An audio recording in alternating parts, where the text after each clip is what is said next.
Okay, so around the outside of the house, this is what we have right here. I've got my connections coming out of the wall, and I've put some spray foam in there to kind of seal everything up.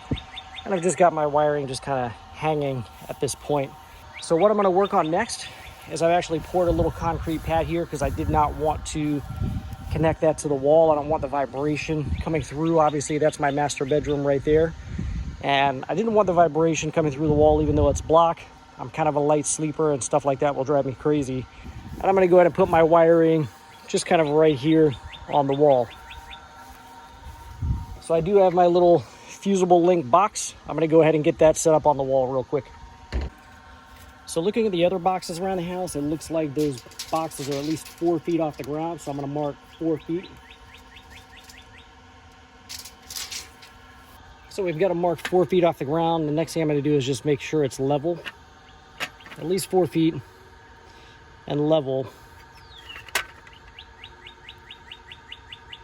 You can use a level, but I'm just making sure I have a consistent gap between this.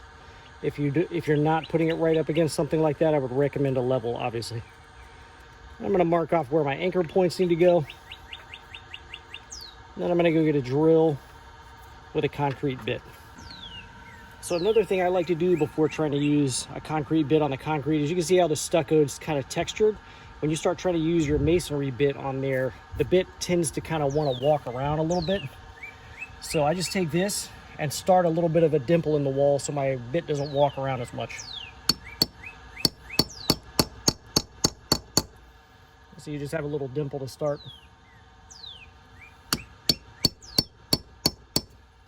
It has a tendency to stay a little straighter.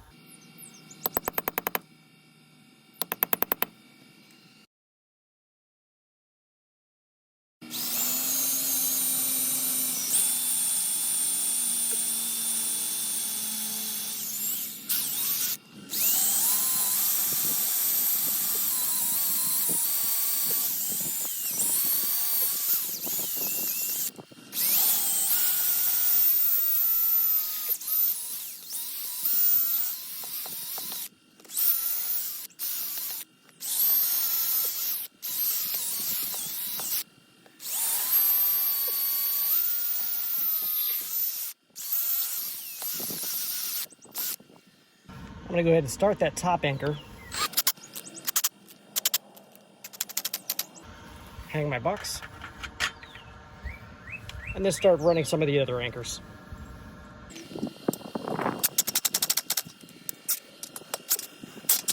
And I just sheared my bolt off, so that means my hole is not large enough. So I need a little bit of a larger drill bit. So, a little bit of a tip here. I'm using these screws that were already in my garage, and I wasn't sure what exact drill bit I needed, what size drill bit I needed. So what would have helped is I looked this up online and found out what drill bit I needed, because I didn't have a drill bit that was, I had one that was too small and one that was too big. I didn't have one that was just the right size, I don't think. So what I did was I just used my drill bit and just kind of wallowed out the hole a little bit. That should work. Let's find out. Perfect. I'm gonna go ahead and zip this other one in here.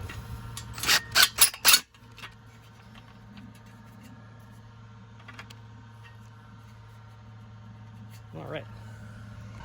So yes, in case any of you were wondering, I did go back and use a 5/16 drill bit here to make that a little larger and got it nice and secured with at least 3 points. This one is got the other anchor broken off in it, so that's not going to happen, but it's pretty solid on the wall with 3 anchor points. I think we're good to go here. So the next thing I've done is I've kind of taken a level and marked off. You can maybe see the marks with the Sharpie where I'm going to measure up and cut a hole here to run my wiring and my conduit. And to handle that, I've just got a couple drill bits here, and I'm going to step that up until I can get my terminal end of my conduit to go through my soffit. So as you can see, what I've done is I kind of just drilled a hole and then I threaded the conduit terminal end right into the soffit.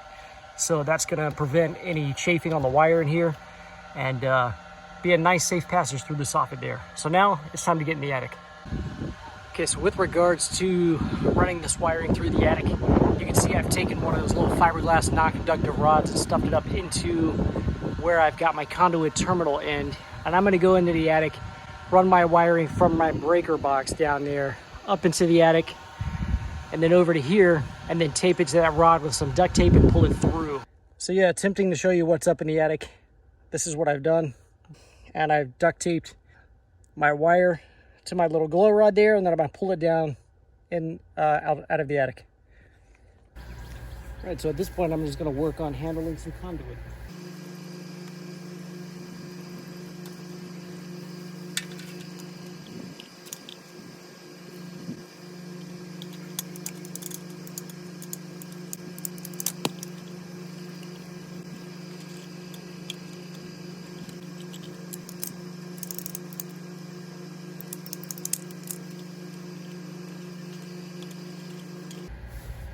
Just using a bit of, I cut a small section here. You can put this together with PVC cement if you want, but I don't think it's a big deal. Once it's clamped to the wall, it's not going anywhere. And then I'm just gonna pull the copper through it.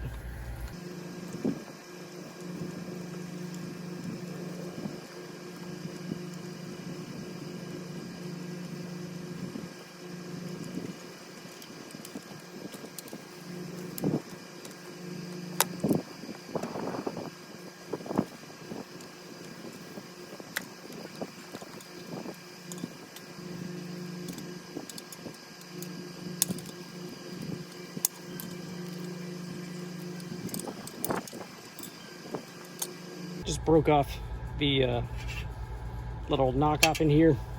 I'm gonna put a little lock screw, or a lock washer there.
Right then, so what I've got here is a Tapcon drill bit with the appropriate sized Tapcons to accompany it.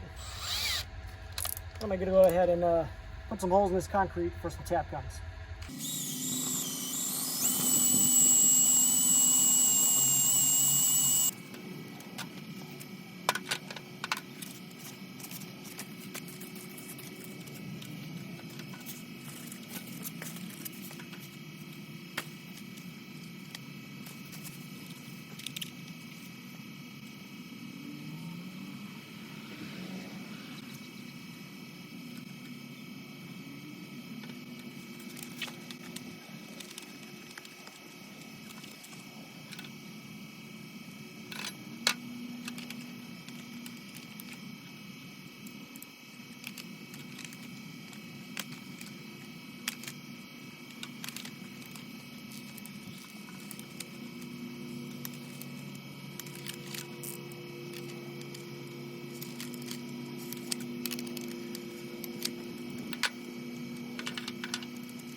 So what I'm attempting to do here is I've actually run short of electrical wire, so I'm trying to limit the distance from my quick disconnect box over to my unit over here.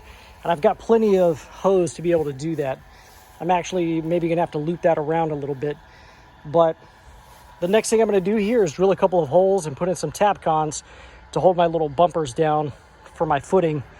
And then go ahead and connect the piping over here, start pulling down a vacuum, and then I'll do my electrical while I'm waiting for the vacuum to pump down.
So the next thing I'm going to work on is go ahead and getting these lines attached right here. And this is pretty straightforward. I'm just going to remove the caps.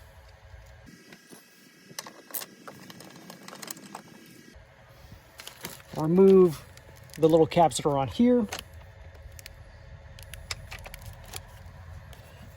going to take a little bit of Nylog. I'm going to push back the sheathing a little bit. I'm going to push the fittings down so that I can get a little bit of Nylog on the flare here. Just a little bit. We don't need a lot. Just for a little bit of lubrication and get a little small film of that around there. I'm going to give it a little twist to just kind of move it around. Then I'm also going to put a little Nylog right on my threads here. Trying to not be in the way. Just going to put a little bit there.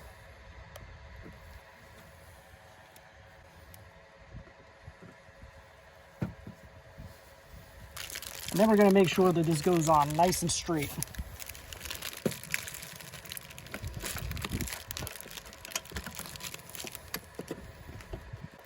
So you want that hose to be square to where your fitting is going in. And it looks like I may have to cut this back a little bit to make that happen.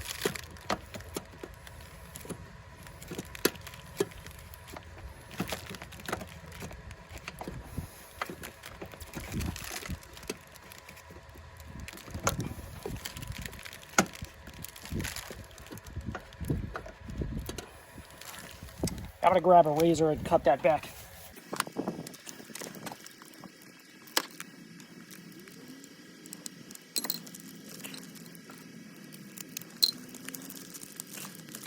May need a little more.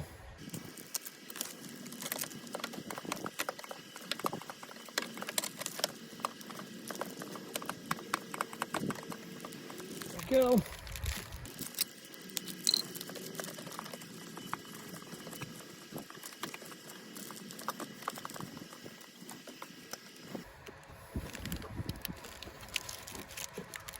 Again, ensure that everything is nice and square.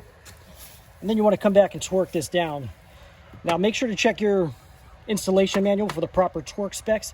In this case, we've got 31 foot-pounds and 13 foot-pounds. What I may have to do is use a wrench,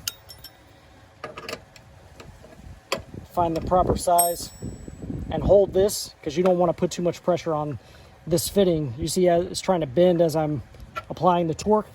We don't want that. So let me find the appropriate size wrench to hold this still. Just went ahead and grabbed a crescent wrench, that'll work. I'm gonna get these fittings off here. Get those out of the way.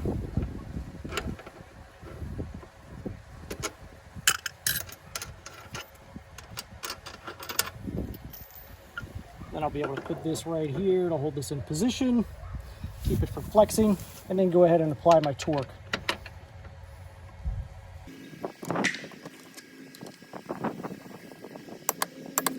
So that one is torqued. Change my setting on my wrench here down to 13 foot-pounds.